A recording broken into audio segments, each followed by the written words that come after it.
I woke up gasping for air, not like I had been drowning, but like my body had forgotten how to breathe.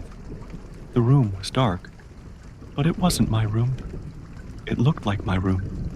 The same bed, the same nightstand, the same flickering clock reading 3:03 a.m., but something was off, like the air was heavier, like the walls were watching me with unseen eyes.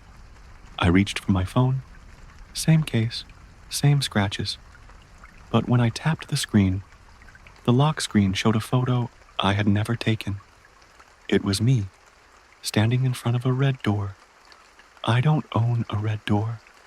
My pulse quickened as I stared at the image, trying to understand. The red paint looked chipped, the doorknob tarnished, and my expression in the photo wasn't one I recognized.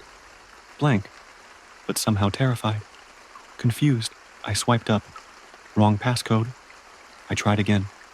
Wrong. My stomach tightened, a cold sweat forming on my brow. I put the phone down and stood up. My legs felt weak, like I hadn't moved in days. Each step toward the window felt foreign, as if my body didn't entirely belong to me. I pulled back the curtain.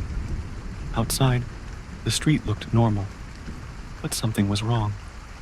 The streetlights buzzed like dying electricity, casting unnatural shadows. A car passed by. It looked familiar. Same model, same color as my neighbor's, but the logo on the front wasn't right.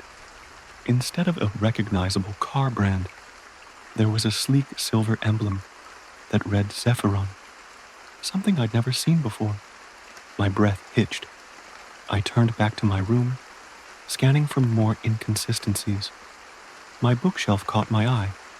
Titles of my favorite books were slightly off. Familiar stories, with different authors or subtle changes in the titles. The Great Gatsby was now written by some unrecognizable name, and a spine read, To Kill the Mockingjay. My stomach twisted. I ran my fingers along the spines, half expecting the books to dissolve under my touch. I stepped into the hallway, the floor creaking louder than it should. Down the hall, I reached the kitchen. Familiar objects suddenly felt alien. The cereal boxes had the wrong mascots, characters with uncanny grins that stretched too wide. The milk carton listed a brand I had never seen before. I opened the fridge. Everything inside looked edible, normal even. But something deep inside me screamed not to touch it. My hunger evaporated. I needed air. I needed to ground myself in reality, or whatever version of it this was. I stepped outside and froze.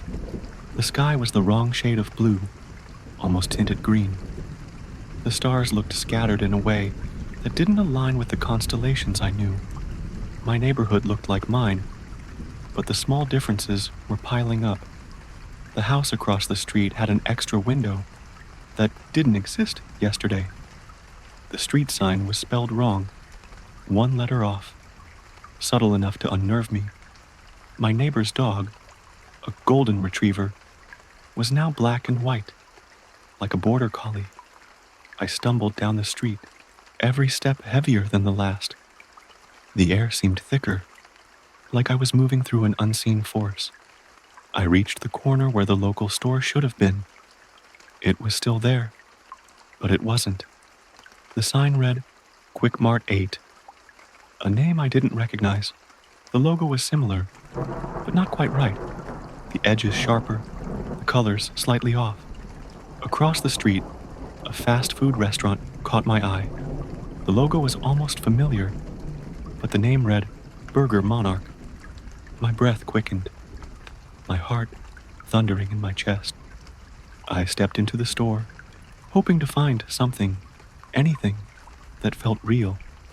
People moved like normal, but when I passed them, their faces seemed delayed, like their expressions took half a second too long to change.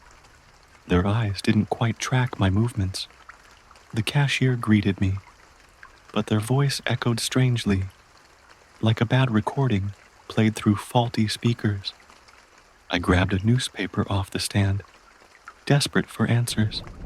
The date was correct, but the year was wrong, just by one number. But I knew it wasn't a misprint. The walls seemed to close in around me. My vision blurred as panic surged through me. I bolted out of the store and ran back home, my breath coming in ragged gasps. My phone buzzed in my pocket, the sudden vibration nearly making me drop it. I pulled it out. Unknown number. I stared at the screen, my thumb hovering over the answer button. I didn't press it. I didn't need to, because I already knew what the voice would say. You're not supposed to be here. My knees buckled. I collapsed on the floor, clutching the phone as if it were the only thing tethering me to sanity. I shut my eyes, willing the nightmare to end. When I opened them again, I was in bed, gasping for air. 3:03 a.m. Everything looked normal. The clock, the room, the phone beside me. But I knew, deep down, it wasn't, and it never would be again.